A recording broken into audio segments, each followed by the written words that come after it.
welcome or welcome back to a Game of Fangs and Thrones. My name's Hannah and it is so hot. But this is my July TBR.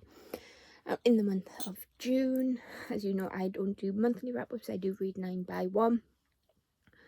But in the month of June, I think I read about 6 books, 6 or 7, with this one being the 8th, and as I'm filming this, I'm just under halfway through The Wheel of Time, book 1 by The Eye of the World by Robert Jordan. This will be continuing on into July, and I'm not mad about it. I am enjoying it. If you didn't know, The Wheel of Time is an epic fantasy series started by Robert Jordan and finished by Brandon Sanderson. This is book 1, The Eye of the World. We are in this 700-page behemoth. We are just getting to know the characters. The plot is being set up, but basically, if you didn't know, this follows Randall Thor and his band of, they're not misfits, but his band, basically.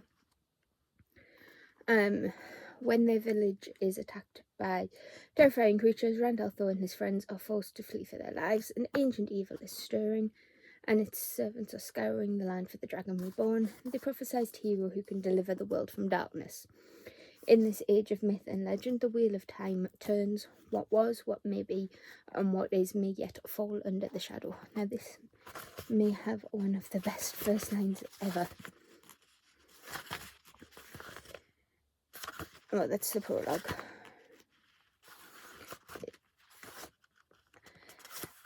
I just like the first line of chapter 1.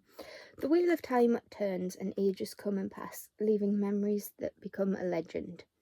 Legend fades to myth, and even myth is long forgotten when the age that gave it birth comes again. In one age, called the Third Age by some, an age yet to come, an age long past, a wind rose in the mountains of mist. The wind was not the beginning.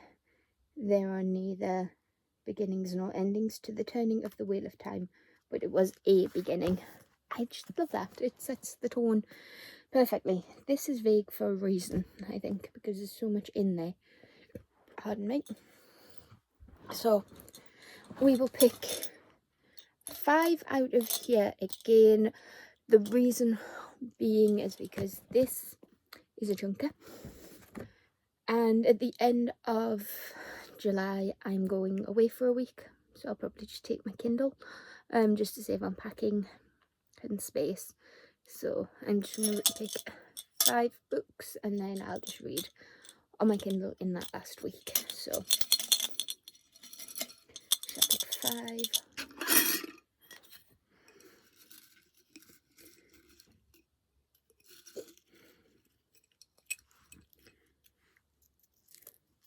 And again, for the readathon, The Adventures in Aildia, what I'll do is I'll grab my phone and check what the prompt is for this. So I have one in my hand, but we will check.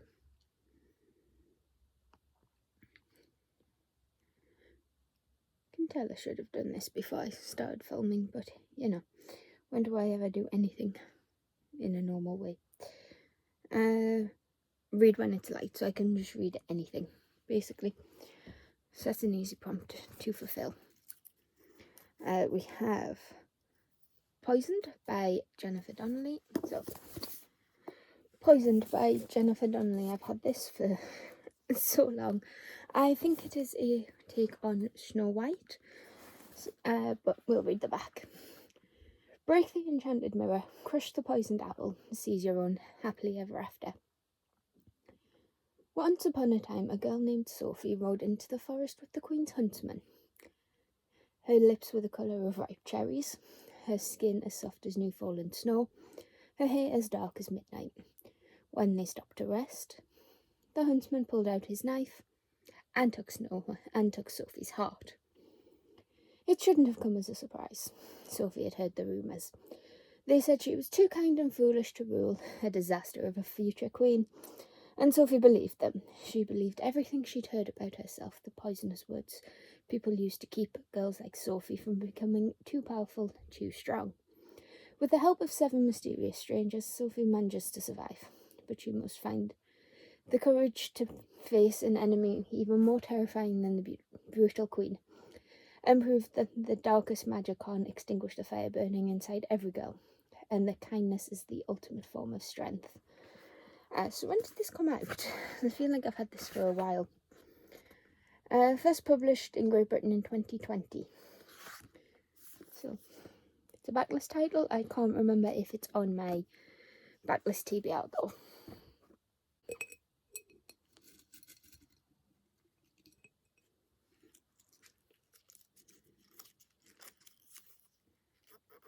Druid Magic by C.S. Churton. And then we'll just load up my Kindle app on my phone so I can read you the synopsis of Druid Magic.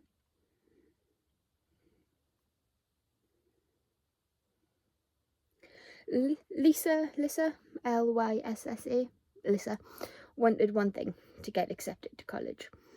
The letter she gets changes her life in ways she can't believe. At 18, Lyssa's days are pretty normal. Get up, eat, and stress about what's next. Lyssa's friends know where they're going to school, and she's desperate to go to university. The only acceptance letter she gets seems like a cruel joke. What is the Dragondale Academy of Druid Magic? It can't be real. At Dragondale, they only take the brightest students with the most potential. She doesn't fit in at all, but does make 2 friends, Sam and Kelsey. They make life at school better. Lyssa is determined to prove herself. It won't be easy. As she learns about her powers, a few oddities catch her eye. Where does Kelsey keep disappearing to? What's going on with the cat who's always hanging around? Why do I suddenly think that Kelsey is a cat shifter? There's one secret, though, she can't figure out. Why does it seem like the professors are hiding something? You'll love this academy fantasy because of the twists, turns, and magical surprises. So this is by C.S. Churton. It's book 1 in a series of what looks like 10, I want to say. And it is on Kindle Unlimited. So we'll be reading that one last. I know that much because it's a Kindle book.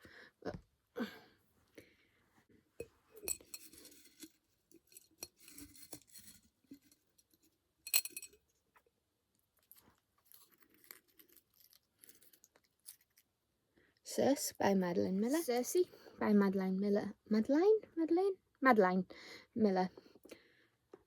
And this I have wanted to read for ages. Oh, look at the shine, it's giving me a tan. But I love Greek myth, and I know Circe from the Odysseus myth. She's one that lives on an island on her own and turns Odysseus's men into pigs. But it'd be interesting to see more of that from her point of view and learn more about the woman behind the myth. In the house of Helios, god of the sun and mightiest of the Titans, a daughter is born. Circe is strange, not powerful and terrible like her father, nor gorgeous and mercenary like her mother, but she has a dark power of her own, witchcraft. When Circe's gift threatens the gods, she is banished to the island of Aia, A-I-A-I-A-A-A, where she hones her occult craft, casting spells, gathering strange herbs, and taming wild beasts. Yet a woman who stands alone cannot live in peace for long, and among her island's guests is an unexpected visitor, the mortal Odysseus, for whom Circe will risk everything. Circe's tale is a vivid epic of family rivalry, love and loss, the inextinguishable song of a woman burning hot and bright in the darkness of a man's world. That's kind of relevant for today.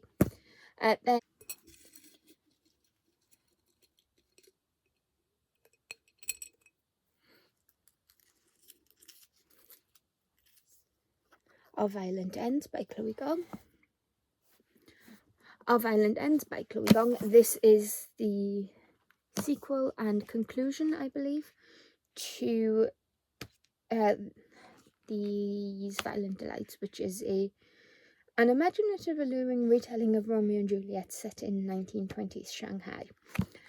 Obviously, I can't talk too much about this one, with it being a sequel, but in Our Violent Delights, we meet Roma and Juliet, who are obviously our Romeo and Juliet characters. They are on opposite sides of a gang war in Shanghai and team together to find out what's killing off everybody in Shanghai, what this madness, this sickness is.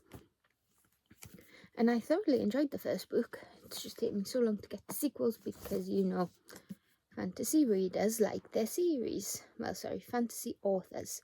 That's a series. That's all a series. Well, they're not so much a series, but that one is. That's a series. That's a series. So you get where I'm going with this.